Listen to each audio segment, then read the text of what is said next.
stealth, a way of moving that is secretive or cautious to avoid detection. Whether you're trying to get cake out of a pan or use the microwave at 3 a.m., you're most likely using stealth. We've all been guilty of doing this, and if you don't believe me, just ask your CIA agent. How the heck does he know we've been watching him? Because everyone knows to get sneaky every now and again. But you know who's usually sneaky? Well, besides the girl you invited over when your parents weren't home, the correct answer is ninjas. Whether it's to gain information or get the drop on the ops, ninjas have been known for S-tier levels of espionage and stealth. As a young ninja myself, I know this. Why do you think whenever me and my friends come around, they call us some YNs? It stands for young ninjas. Duh, even look at the emoji. Ninjas' influence has been so great that they now have entire fictional universes based off them, which is what we're talking about today. That's right, we're talking about the coolest ninjas in cartoons. And we're starting off with jump up, kick back, whip around and spin. Okay. And then we jump back and do it again. Ninjago! Ninja, come on, come on, we're gonna do it again. We just jump up, kick back, whip around and spin. Alright, there you go. And then we jump back and do it again. Ninja, go! Ninja, come on, and do the weekend whip. Ninjago! Guys, I need you to understand. I remember when this show first came out. I'm talking about first episode, first airing on Cartoon Network, Kai breaking into Master Wu's dojo and getting jumped by J. Cole. J. Cole? Oh, how'd he do that? Look what color I am.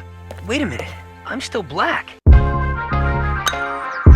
And Zane. And I kid you not, childhood me was going ballistic. Like, dude, imagine if an old man just taught you how to basically summon elemental tornadoes by spinning around. Everyone in the show is a Beyblade. Like, who taught Master Wu such an elegant way of attack? But back to that first episode though, this is why most people thought Kai was gonna be the main character for the whole series. Cause literally he has a whole training arc and carries main character energy throughout the whole series. Well, until Lloyd shows up. Like, Master Wu, this your nephew? The boy with the bowl cut? I'm so glad he found a new barber. Garmadon been running reckless throughout the whole season, while our main team is spin jutsuing through the ops, just to find out that his son is basically the chosen one. But to keep it a band, don't Garmadon look a little familiar? Now when I look at Lloyd, he looking a little suspicious too. Wait a minute, bruh, is that Darth Vader and Luke Skywalker? Bro, how did nobody peep this? His pops being one of the first spin jutsu masters, wearing all black and being evil, while his son has an interesting barber and is the chosen one? Is this basically Lego Ninja Star Wars? Bro, how did nobody peep this? Well, I know Jay wasn't gonna peep it because he busy trying to peep at Naya. And bro knows Kai ain't going for that for real. Bro trying to be like Zenitsu and Nezuko. Also, what's with the Kai and Jay lore? It's crazy because as a Kai, I have a friend named Jay. And I've met other Jays with their own Kai. It's like different variations. Whenever there's someone with a K in their name, they have a friend who has a J in their name. Is this like a multiverse thing? Are me and bro gonna get our own spin jutsus? If so, tell Master Wu to pull up. Then again, I don't know. Twins sometimes be talking about fixing the world instead of saving it. Bro might side with Garmadon for real. But anyway, I always thought Lloyd was pretty cool. I really like how they did all the elements. With the two brothers, Wu and Garmadon, having creation and destruction. The OG ninja team having, you know, the usual elements. Fire, ice, lightning, earth.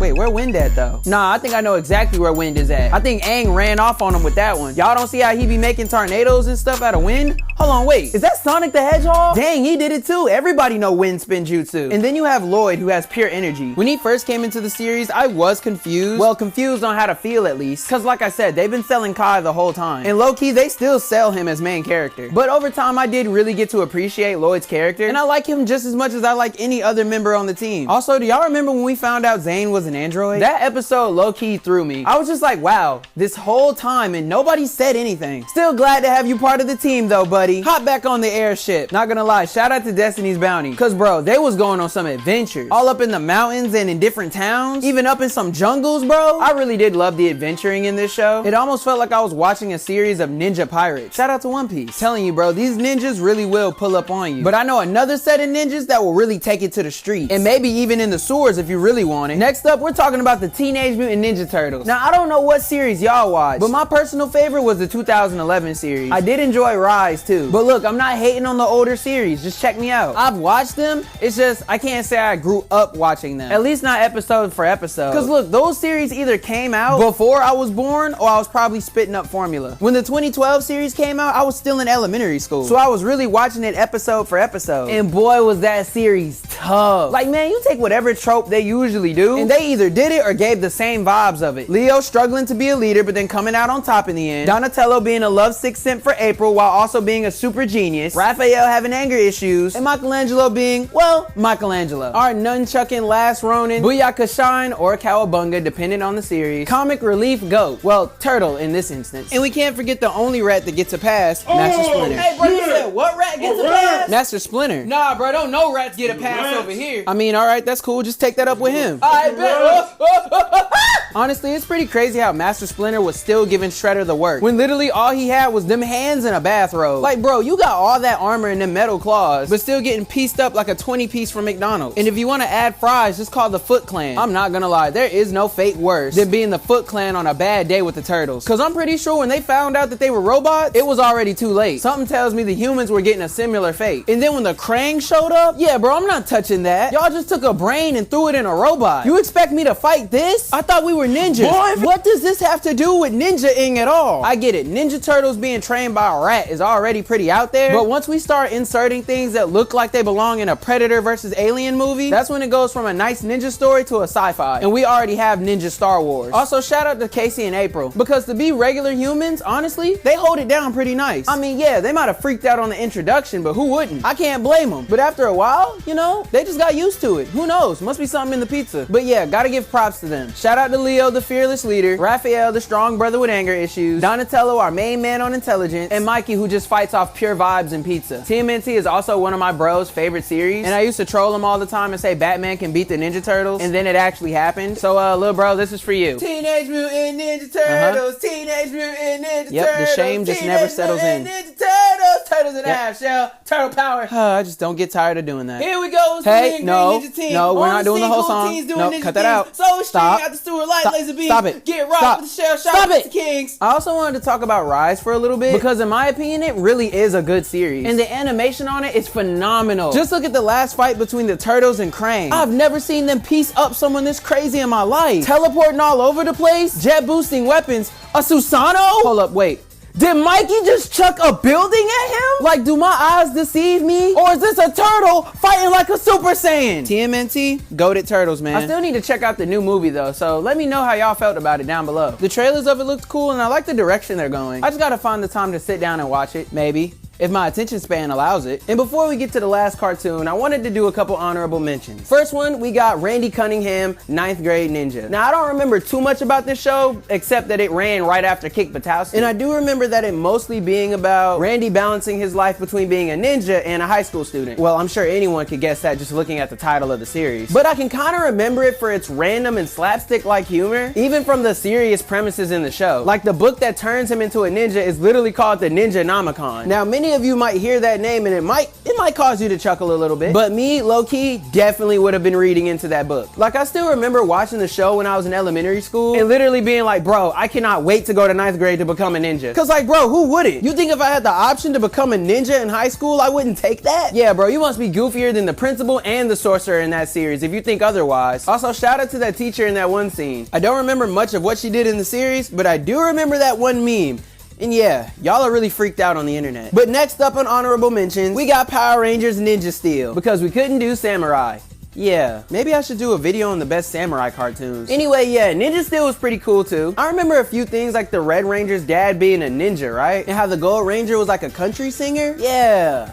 Nice hat. I also remember them bringing back this absolute unit of a ranger, Green Ranger, aka Tommy Oliver, originating from the Mighty Morphin Power Rangers. I'm pretty sure this dude's donned like at least 5 different ranger costumes, and at the time had been serving hands for like over 2 decades. And I'm pretty sure he whooped on a ranger squad by himself. I say pretty sure because I didn't watch Mighty Morphin Power Rangers. Well, at least not when it first came out, because yeah, I don't own a time machine. I have no doubt my dad and uncles probably watched it though. But now that we have those series out the way, it's time for our final ninja cartoon. Can I please get the sound team to play a little melody for me?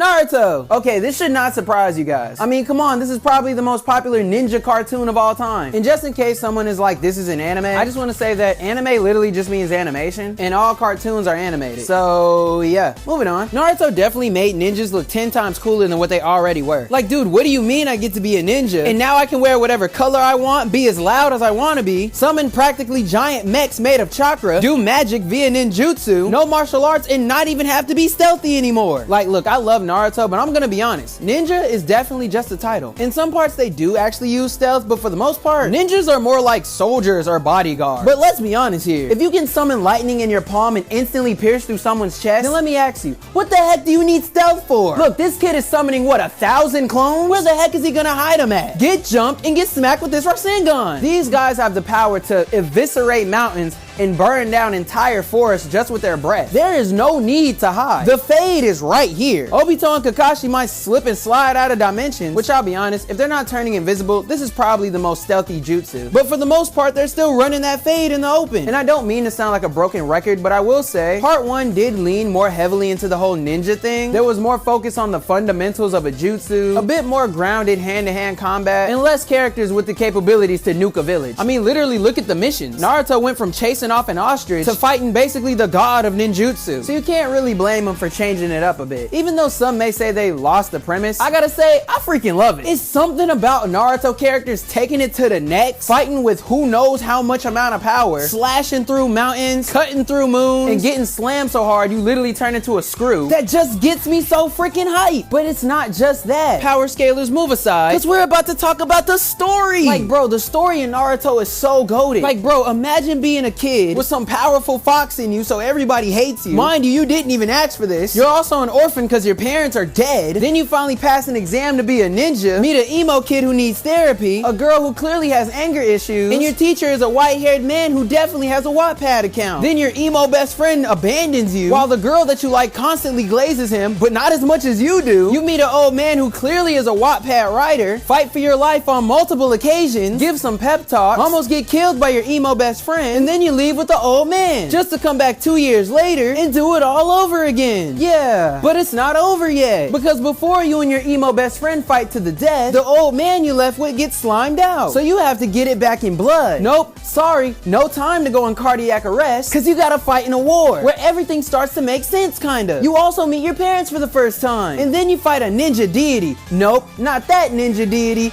that ninja deity. Then you and your emo best friend get to almost kill each other again. Oh yeah, also the girl that's been low-key stalking you the entire time? Yeah, you guys finally get together. But before you can do that, you have to fight, yep, you guessed it, another ninja deity that can slice the freaking moon. Yeah. And then you finally become the ninja president, and you made a bunch of friends along the way. And that is the story of Naruto, told in under 60 seconds. Well, at least I think. I wasn't counting. I just thought it was funny. But if you think this video is funny or interesting in any way, then I hope you consider liking and subscribing. Comment down below your favorite ninja cartoons, or maybe just anything about ninjas. Like and subscribe. Don't underestimate the power of a genjutsu. And it's been your boy Kai. Stay blessed. Peace.